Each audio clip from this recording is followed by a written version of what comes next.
Hi everyone, I hope everyone is doing well. Today I'm going to be doing my analysis on um, Chainsaw Man Chapter 183 and spoiler warnings for Chainsaw Man. We start off this chapter by continuing the flashback that Denji had of Aki and Power. And we see him question why this memory is popping up in his mind. This shows that Denji is engaging in reflection because he is wondering about the purpose of his memory. We then see him state that the memory he had with Aki and Power was cold but fun. And even though the word fun is not fully spelled out here, I think we can most likely assume that Denji was going to say fun because in chapter 72, which was the chapter the memory was in, we see Denji laughing and playing around with Power. And I think Denji having fun is important to note because it relates back to Denji questioning the purpose of his memory. We then see Denji throw up for a second time, and this time he throws up the bitterness devil. And I think this pretty much confirms the theory that Pachita was eating aspects of Denji's trauma because after Denji throws up the bitterness devil, we see a flashback of Coffee and Rosé. And coffee, which has a natural bitter taste, is heavily associated with Rosé because she worked at a cafe that she and Denji would frequently go to that also served coffee. In these two flashbacks, there's two things that I really want to point out that I think we can interpret. The first one is that we don't see Aki's and Powers and Rosé's face. And I think this could imply that even though Denji so deeply cares about these people, he is slowly forgetting how they look like due to the passage of time. And to be honest, I think that's pretty sad. Another thing I found interesting about Denji's flashback is that in his flashback with Rosé, he envisions her without her bomb collar. And I think this illustrates that despite the horrible things Rosé has done to Denji, Denji always saw her as a normal girl rather than the bomb devil. And I think that is very beautiful because it shows how much love Denji has inside of him, despite having a shit ton of adverse experiences. To backtrack a little bit, when Denji threw up the bitterness devil, Denji practically dove in this body of water. And water is often used as a literary device to signal some sort of metamorphosis. For example, in the movie The Shawshank Redemption, Andy crawls through a sewage pipe in order to escape prison and reach freedom. As he crawls through this pipe, Andy becomes covered in filth and dirt. However, once he emerges from the pipe, he's met with pouring rain that washes off everything he has come into contact with, symbolizing his cleansing and rebirth into his newly free life. And I think Denji undergoing a metamorphosis is going to occur because of how introspective this chapter is. We can say that Denji is coming into contact with his grief that he so desperately avoids. And I think Fujimoto uses water as a symbolic device uniquely here because rather than cleansing and purifying Denji from these thoughts, water is being used as a tool to submerge Denji in these thoughts, as evidenced by Denji slowly falling deeper in this body of water. And I think Fujimoto is trying to submerge Denji in these flashbacks because up until now, Denji is constantly trying to avoid thinking about his past. And when we see people who suppress or bottle their emotions, we often see an episode of these people exploding in some sort of behavior because these emotions want to get out. And this happens here with Denji because once he is submerged in water, he thinks about Rosé and Ayuda as if they are just coming out of him. I also just want to point out that I think it's interesting that when all these thoughts poured out of Denji, none of these thoughts were from negative events. All the thoughts that came out showed joy and laughter and peace and calm. So I think Denji is not experiencing negative thoughts. Rather, I think negative emotions are coming out of Denji. In addition, he also sees Pochita, and I think this form of Pochita is some illusionary form that he is most likely hallucinating. However, being submerged in his flashbacks ended up being a good thing for Denji, because once he faced his past and questioned how he kept smiling despite all the hardship he goes through, Denji comes into a realization that pushes him to keep moving forward. Denji realized that Pochita wasn't eating devils in order to suppress Denji's trauma. Denji realized that Pochita was eating devils in order to help Denji become resilient against his trauma. And so I think Pochita knew that Denji was bottling up his negative emotions. And in order for Denji to express these negative emotions, Pochita ate devils associated with Denji's trauma, which effectively resulted in Denji finding his will to keep going forward. And I absolutely love that Pochita is allowing Denji to express and feel these negative emotions. I personally believe there are no such things as bad emotions. Emotions, at the end of the day, are just emotions. We all have them. And I think we can use every range of emotion in a helpful and healthy way. For example, even though he is widely represented as a stoic figure, Dr. Martin Luther King nobly used his anger in order to lead the civil rights movement through nonviolent resistance and positive forms of protest. Clarence Jones, who worked as an attorney and speechwriter for Dr. King, stated that from Dr. King's standpoint, anger is a part of a process that includes anger, forgiveness, redemption, and love. And I think Dr. King's legacy truly represents that. I mean, I think it's safe to say that Dr. King did not lead the civil rights movement because he was happy with the oppressive treatment he and millions of people were facing. Dr. King was angry with that unjust treatment, but Dr. King used his anger to motivate people to unite together and face oppression through love. And so I really gotta give it up to Vegeta. He is really that motherfucking boy.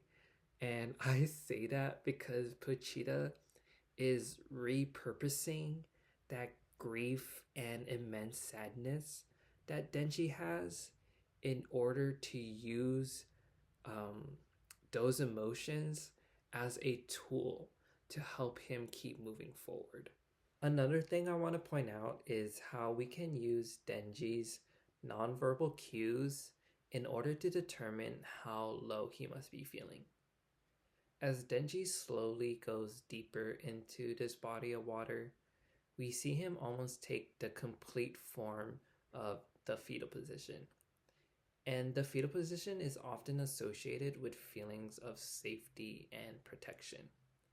For example, many people go to sleep in the fetal position because it brings them a sense of calm and comfort. In the context of stress or trauma, the fetal position could be seen as the body's natural response to seek comfort and minimize exposure to stress, as indicated by people curling up when they are crying. So, to see Denji in the fetal position as he is submerged in his flashbacks, we could interpret this as his body attempting to comfort him while he is feeling intense sadness. In my previous analysis video on chapter 182, I mentioned that Asa was engaging Denji in a postmodern therapy intervention called reauthoring. I explained that because Asa told Denji that he taught her how to keep moving forward in life despite all the hardships she has gone through, Asa is helping Denji reflect on his life in order to reauthor his trauma narrative he has in his mind into a narrative of resiliency. And in chapter 183, we see this intervention work on Denji because he tells Asa that she and Pachita are right. Denji states that even though he has been through crappy situation after crappy situation, he had moments in his life that made him feel good. And as long as he focuses on the things that makes him feel good, Denji can move forward because he has something to live for. And I think it's beautiful that Denji realizes this because it is as if Fujimoto is telling his audience that despite all we go through, we all have the capacity and competency to resist our problems. In addition, there are 3 things I would like to talk about in Denji's dialogue to Asa. The first thing I want to talk about is a specific terminology being used here. Notice how Denji said his family is dead. You can say that Denji is speaking about his biological family, but since Denji does not have a long-lasting and loving relationship with his biological family, as indicated by his biological mother dying at a young age and his father being abusive to the point where Denji had to kill him, I do not think that Denji is talking about his biological family. I think Denji is rather talking about Aki and power. And I think that is a very big and powerful moment because this is the first time Denji is putting that into existence. And by claiming that Aki and power are his family members, despite not being biologically related, Denji is actualizing his love and care for them. In addition, this further explores the theme of the effects of having a family and what it does to an individual, which Fujimoto has explored in his other works, such as Goodbye Eri and Fire Punch. Another thing I want to talk about is that even though Denji is feeling hopeless, he isn't feeling helpless. And I think that is huge. When someone is feeling hopeless, they imagine the future as something bleak and unchangeable. However, when someone is feeling helpless, they are concerned that they are powerless to the here and now, meaning they think the present moment is out of their control. In this case, Denji has a feeling the future isn't always going to be so bright, but he does think he can get Asa and himself out of Aging's world. So I think that's impressive. He has that outlook in this current moment. I could also personally relate to this because sometimes I feel so unmotivated to do things, but despite that, I am determined to keep moving forward in order to achieve my goals. So, pop off, Denji. The last thing I want to discuss in Denji's dialogue is Denji's motivations to keep moving forward. Denji states that as long as he has food and girls, he has something to live for. I've seen discourse online arguing that Denji's motivations are a regression in his character or that Denji has insubstantial motivations. In addition, I've also seen people state that they do not like how Denji's motivations have not changed. And I want to share why I do like Denji's motivations and why I think his motivations have slightly changed. However, I do want to state that even if his motivations did not change at all, I still would have liked it. So before I discuss why I like Denji's motivations, I first want to review Denji's life. From childhood to the present day, Denji has never lived a life for his own. At a young age, he was exploited and controlled by the Yakuza to hunt devils. After he seemingly became free from the Yakuza, Makima manipulated Denji into working for public safety, yet again falling into a situation where he has to work under duress.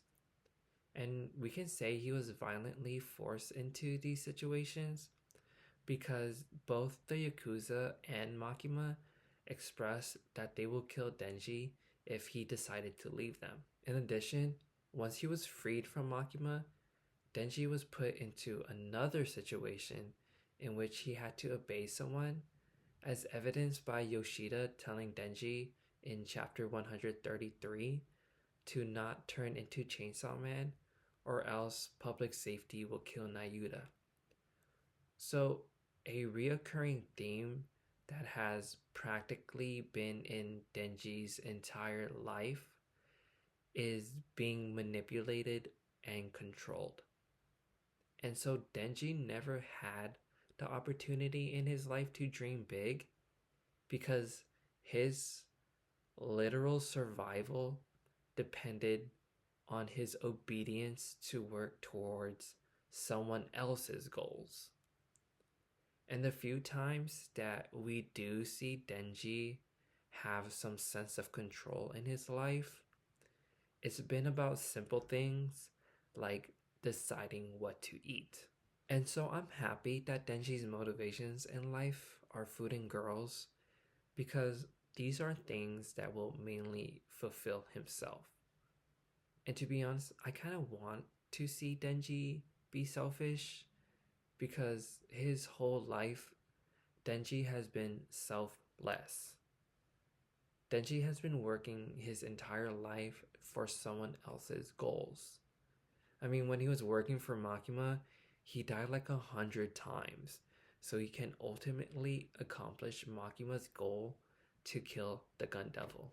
In addition, I think we can relate Denji's motivations to Maslow's hierarchy of needs. Maslow's hierarchy of needs is a psychological theory that suggests that human beings have a set of needs that must generally be met in a specific order. This picture here depicts Maslow's hierarchy of needs, and the order it follows goes from bottom up. So humans' needs start from physiological needs to self-actualization. Now let's think about how this relates to Denji. I think prior to forming a contract with Pochita, Denji wasn't even fulfilling the most basic bottom human need. Physiological needs encompass things like food, water, warmth, and rest. And I say Denji wasn't fully meeting these needs because he barely ate and he barely had rest. This is evident by Denji only eating a slice of bread that he had to share with Pochita, and the Yakuza barely letting him go to sleep. This must mean that Denji's body is malnourished and working at its utmost survival mode. So I don't think Denji fulfills this need because there is no security and consistency of food and rest in Denji's past life that would lead him to have a stable and healthy body. Denji was able to meet these physiological needs after he was taken into public safety.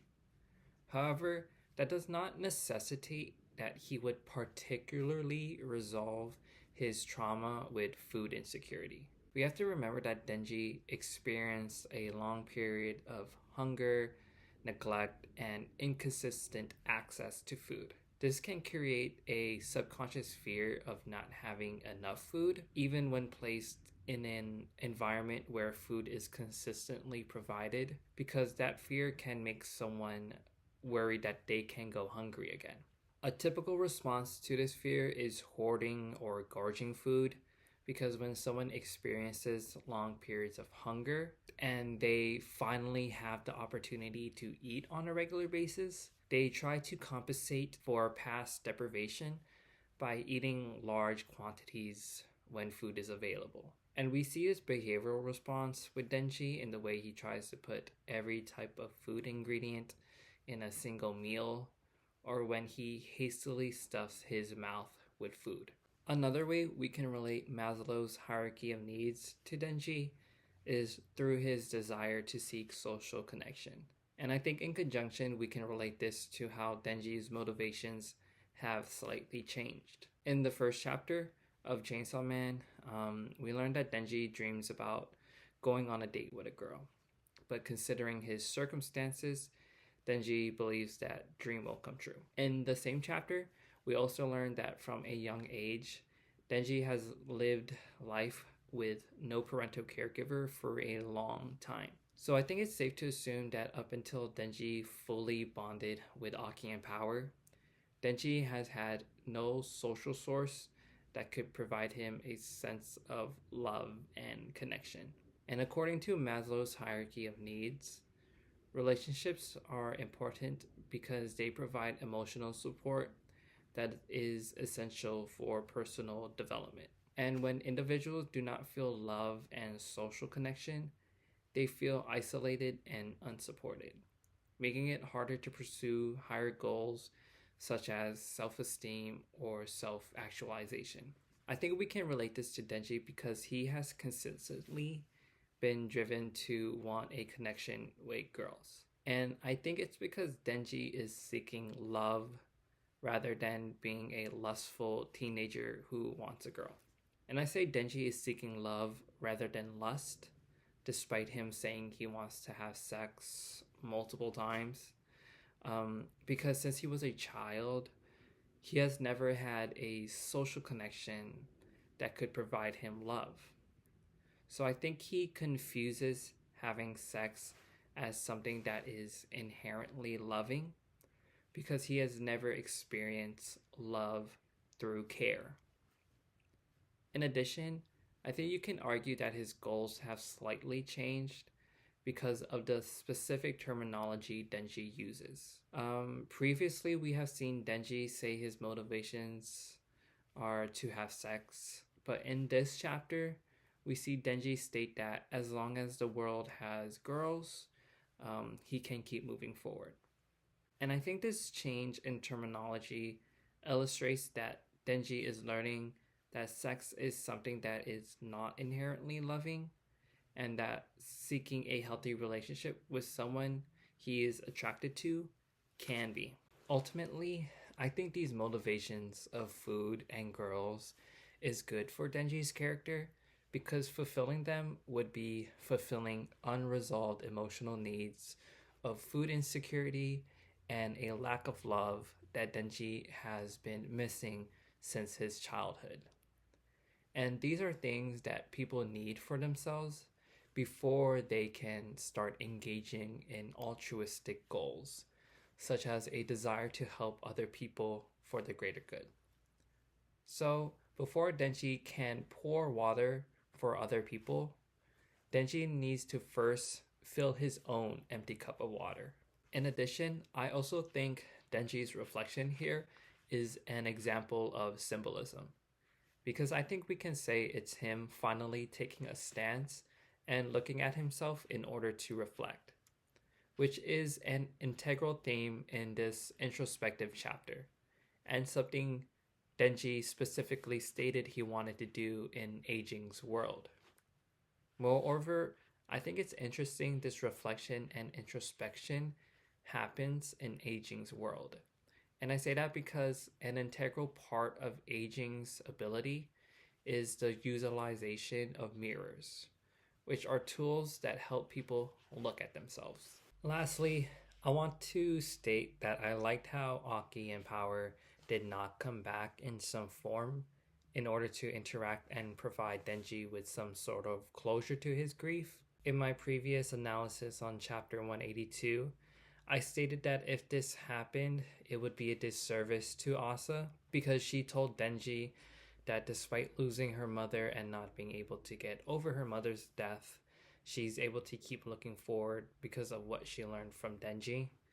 And I think this statement is meant to help Denji realize that he has always had the capacity and competency to keep moving forward despite the hardship he goes through. And if Power and Aki came back and interacted with Denji in order to develop his character, that development that Denji would get from that interaction would invalidate Asa's statement to him because Denji's development would occur from an interaction with Power and Aki after their death, while Asa never had the opportunity to interact with her mother after her death. If you want to hear more about that, I go over this conversation more in depth in my video analysis on chapter 182. That's pretty much it for this video. At the end of the chapter, we learned that Denji has a plan to get out, but I personally can't think of anything that can be analyzed in the last few panels of this chapter, except for the similar positioning that Denji and Black Chainsaw Man are in, which can be seen as a metaphor to how they are so alike and pretty much intertwined as a character. For future predictions, I have no idea how Denji's plans to get out of Aging's world.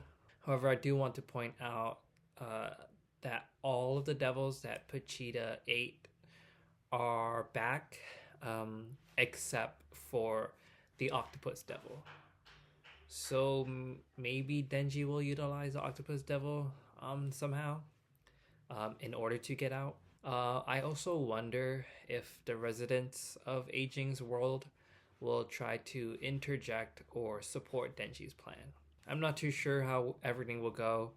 I'm always impressed with how Fujimoto directs this story, so I am excited to see what he has next in store. If you have any thoughts or any disagreements with my analysis, let me know. I would love to hear what you have to say, and we have a good day. Thank you.